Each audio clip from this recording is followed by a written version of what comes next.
Fala, investidor, tudo bem? Pessoal, hoje gravamos aí os três ativos que não podem faltar na sua carteira de investimentos, tá? Então, tem dicas valiosas aí para você ter benefício tributário, aproveitar oportunidades, né? E dar uma melhor relação de retorno sobre risco para sua carteira. Tô aqui com o Tiagão de novo. Fala aí, Tiagão. O vídeo tá bom ou não?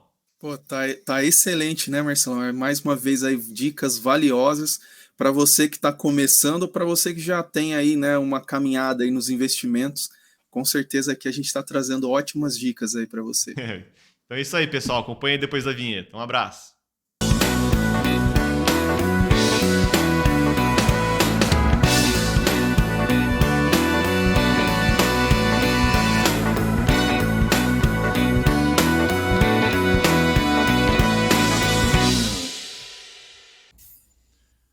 Fala, investidor, tudo bem? Pessoal, você está aqui no canal Otimize Seus Investimentos. Meu nome é Marcelo Abud, eu sou gestor de investimentos e eu estou aqui com o meu co-host, o Tiagão. Fala aí, Tiagão, tudo bem? Fala aí, Marcelo, beleza? Tudo jóia? Beleza, cara. Estamos aqui começando mais um vídeo, né? O tema dessa vez, o pessoal já sabe aí que viu na abertura, né, Tiagão? Então o tema dessa vez é investimentos que não podem faltar na sua carteira, tá? E esse vídeo, obviamente, é destinado a brasileiros, né, Tiagão? Então a gente vai falar para quem investe aqui no Brasil, o que não pode faltar na sua carteira, o que você pode fazer ali para otimizar seus investimentos, né? É isso aí, Marcelão. Eu acho que é bacana, né? Então, até para quem está começando aí, né? Para pessoa que está vando, né, essa questão dos investimentos, né? Tá começando a ter esse primeiro contato. Acho que esse vídeo também ajuda bastante aí o iniciante aí, né, Marcelo? Com certeza, Tiagão. Porque o investidor iniciante, né, obviamente, ele tem muitas dúvidas ali e ele acha que tem coisa que não pode faltar na carteira dele. Eu já vi pessoas tentando diversificar de uma maneira errada, né? Então, eu acho que com esses investimentos aqui, as pessoas vão estar bem protegidas, vão ter eficiência tributária, né? Vão ter ali reserva de liquidez, vão ter como ganhar do CDI, enfim. Então, acho que esse que é o mais importante, né? A gente bater os mercados onde a gente investe, ter segurança e liquidez necessária para a gente tocar nossa vida financeira aí com tranquilidade. Vamos pro Perfeito. vídeo então, Tiagão? Vamos que vamos. Então vamos lá, Marcelão. A gente separou três, né, investimentos aqui, né, três ativos, né, que não podem faltar aí na carteira. Então vamos começar pelo primeiro aí. Me fala aí qual que é o primeiro investimento aí que não pode faltar O na nossa primeiro, o carteira. primeiro e mais simples, né, Thiago? São investimentos de caixa, pessoal. Por que investimentos de caixa?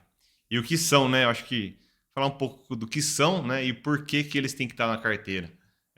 Investimentos de caixa são os investimentos mais líquidos que você tem na sua carteira, tá? E o que é um investimento líquido, Tiagão? É a velocidade. Quanto mais líquido, né, o investimento é, maior a velocidade com que você pega o seu capital na mão sem ter nenhum desconto naquele valor que você tem ali aplicado, né? Então, por que eu digo isso, Tiagão? Porque às vezes você pode dar liquidez para títulos longos, né? Então, mas você acaba tendo ali um desconto, né? Perdendo um pouco do seu capital para fazer esse movimento, né? Para ter essa liquidez um pouco mais rápido. O que eu quero dizer com isso é como vender uma casa, né, Tiagão? Se você quiser vender a casa agora, provavelmente o preço que você vai pegar não vai ser tão bom, né? Então, os investimentos de longo prazo são a mesma coisa. Bacana. Entendi. Então essa questão de ter o caixa, né, como aí um investimento seria uma reserva aí. Isso daí enquadra, bom, a questão, né, não só da liquidez, como você colocou, mas também Uhum. seria uma reserva que é muito falado, né, a questão da reserva de emergência aí também, né, Marcelão? Sim, Tiagão. A reserva de liquidez, ela entra na nossa carteira, né, por alguns motivos, tá? Um deles é dar essa reserva de emergência, né? Então, dar liquidez para quando o investidor ele precisa usar o dinheiro, tá? E também dar liquidez em momentos de oportunidade. Então, em momentos que a bolsa cai muito, né? Como a gente teve ali em 2020, em março de 2020, a bolsa caindo mais de 50%. Para quem tem caixa, né, Tiagão? O pessoal fala que o caixa é o rei. para quem tem caixa ali, naquela hora ali, conseguiu fazer muito dinheiro, né? Em momentos de arbitragem. Então, o caixa ele tem essa dupla importância aí, né? Legal. E assim, eu acho que aí veio uma dúvida interessante, né, Marcelo, em cima dessa questão do caixa, né? Que é possível estimar uma porcentagem, né? Quanto da minha carteira eu devo deixar em caixa? Tem como estimar isso? Tiagão, na verdade, é caso a caso, né? O que eu vou falar aqui é o que o mercado usa, né, para reserva de liquidez e reserva de emergência, quanto que as pessoas deixam nesse tipo de investimento, tá? De 6 até 24 meses dos seus gastos sob uma emergência, né? Então, o que é uma emergência, né, Tiagão? Uma emergência para um assalariado é perder o emprego, né? E daí você tem, então, quando você tem essa emergência, né? O seu perfil de gasto ele diminui, né? Ninguém sim, que está em transição de carreira aí, sem estar recebendo salário, ninguém gasta igual gastava antes, né? Então, pegar esse gasto sob emergência, mensurar bem como que ele funciona e fazer ali de 6 a 24 meses uma reserva, né? Lembrando que 6 meses é um número ideal ali para começar, e 24 meses para pessoas que já têm o patrimônio bem consolidado, enfim, querem ter mais segurança ali, ou às vezes tem outras peculiaridades que precisam de reserva de liquidez na carteira. Excelente. Muito bom, Marcelo. Vamos então aí 10% dos investimentos também para oportunidade, né, Tiagão? Desculpa, isso aí é para reserva de emergência. Para oportunidade seria por volta de 10, 15, até 20% da carteira em caixa. Dependendo Legal, do momento, né? legal. O mercado estiver muito esticado, muito alto, você pode reduzir sua exposição e guardar o caixa para aproveitar uma oportunidade ali de baixo. Oh, bacana. Essa parte de caixa aí tem bastante coisa aí para te comentar, mas a gente ainda tem mais dois ativos aqui para falar, Vamos né? tocar. Mas vamos lá, Marcelão. Qual que é o segundo ativo aí que não pode faltar aí na nossa carteira aí, né? Tiagão, aqui eu vou falar um coringa, tá?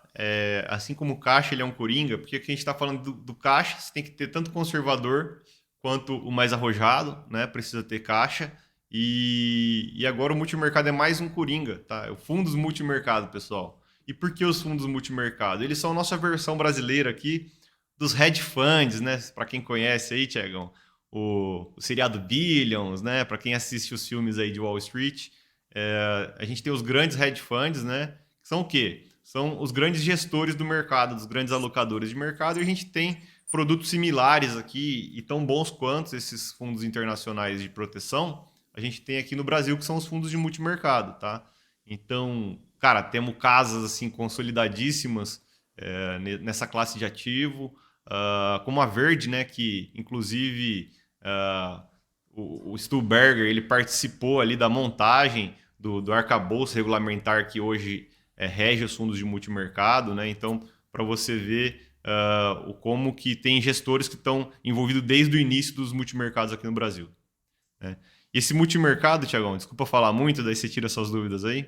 Esse multimercado ele casa bem tanto na carteira do conservador, porque apesar dele ter risco, né, ele tem um risco controlado ali dentro. Esses gestores eles controlam a volatilidade do fundo, né? E ele compõe ali a parcela de risco da carteira de investidores conservadores, tá? E para investidores mais arrojados, né, que tem mais exposição em renda variável, esses fundos de multimercados eles entram para descorrelacionar retornos com a bolsa daqui, bolsa lá fora, né? E também para dar uma melhor relação de retorno sobre risco para essas carteiras. Então, você vê que ele é um coringa aí, né, Tiagão? Legal. Não, é bacana. Bom, a gente já até teve outros bate-papos aqui, né, onde a gente abordou mais, né, o assunto, né, de multimercados, né? Uhum. É um assunto que a gente sempre tá pontuando. Mas eu queria entender, Marcelo, hoje como que eu posso escolher então um bom fundo multimercado, né? Quais aí critérios, né? Não vou falar, eu sei que são vários, né? Mas pelo menos aí Uhum. os principais aí para fazer a escolha de um bom fundo de multimercado. Tiagão, bom, acho que o primeiro é o histórico do gestor, né? E quando eu falo histórico, não é só o que ele teve de histórico na rentabilidade, mas se aquela equipe que ele tem para ter aquela rentabilidade, aquelas estratégias que ele teve para ter a rentabilidade histórica, se ela está sendo mantida, né? Quais os processos de gestão que ele tem, ele otimiza a equipe dele ou a equipe dele foi desfalcada, né? Então, o que eu quero dizer aqui é buscar as casas mais consolidadas, as melhores relações de retorno sobre risco, né? Mas não olhar só para isso também, né? Olhar para aquilo que construiu esses retornos significativos e essa relação boa de risco-retorno dentro desses fundos. Ele existe ainda, esses fundamentos existem nessa equipe de gestão, tá? Porque tem muita gestora aí que a equipe foi desmontada, o gestor saiu, o fundo ainda existe naquela gestora. Então, tem essas peculiaridades. E uma outra coisa aí é usar o skin in the game, né? Então, por isso que eu acabo usando muito pouco fundos multimercado, por exemplo, de grandes bancos, tá, Tiagão? Porque numa gestora de mercado, né, como uma Capital, uma Verde, uma Quineia, os gestores, eles são os principais acionistas dos fundos que eles gerem. Tá? E isso traz um maior alinhamento de interesse, né, entre o cotista e o gestor. Tá? Diferente ali de um fundo multimercado do Itaú, porque tem ótimos fundos multimercado, tá? Mas diferente deles, que o gestor ali ele é contratado, ele às vezes investe no fundo, mas não é o principal acionista. Não, muito bacana. Bom, aí fica a dica aí, né, pro pessoal que está assistindo a gente aí, ver nosso conteúdo aí anterior sobre fundos multimercados, porque a gente já abordou, né, bem mais a fundo esse assunto e tem bastante coisa aí bem relevante. Era um outro aí, né? modelo aqui, né, o Tiagão, nosso bate-papo, mas eu vou deixar aqui no card, pessoal. Lá, 11 minutos cravado, dá para lembrar. Boa. Tá bom? A gente... E por fim, né, Marcelão, né, falando aí qual que é o terceiro último ativo aí que não pode faltar na nossa carteira. Tá, último ativo, Tiagão, é a previdência. Né? Muita gente acha que é ruim previdência. Sim, existem previdências ruins, tá, pessoal?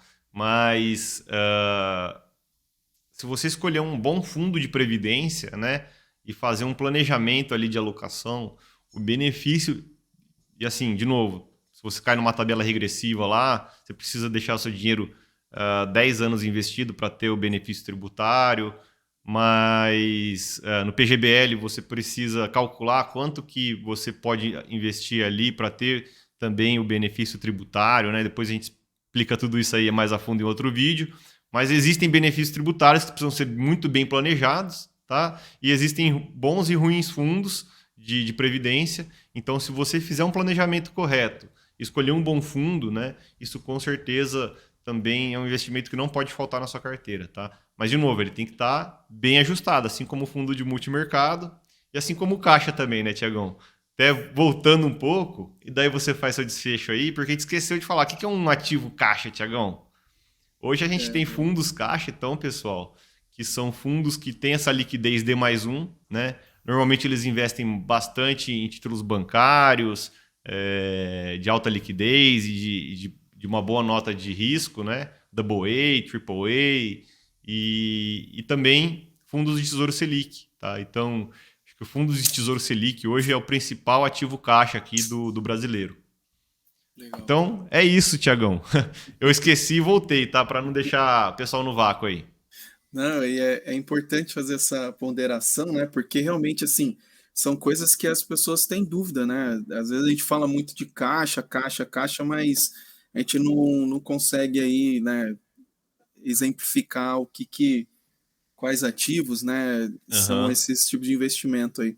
Mas eu acho que a gente abordou bem legal aqui, né, Marcelo? Então a gente falou aqui, né, de caixa, nós falamos de fundo multimercados, nós falamos de previdência, né?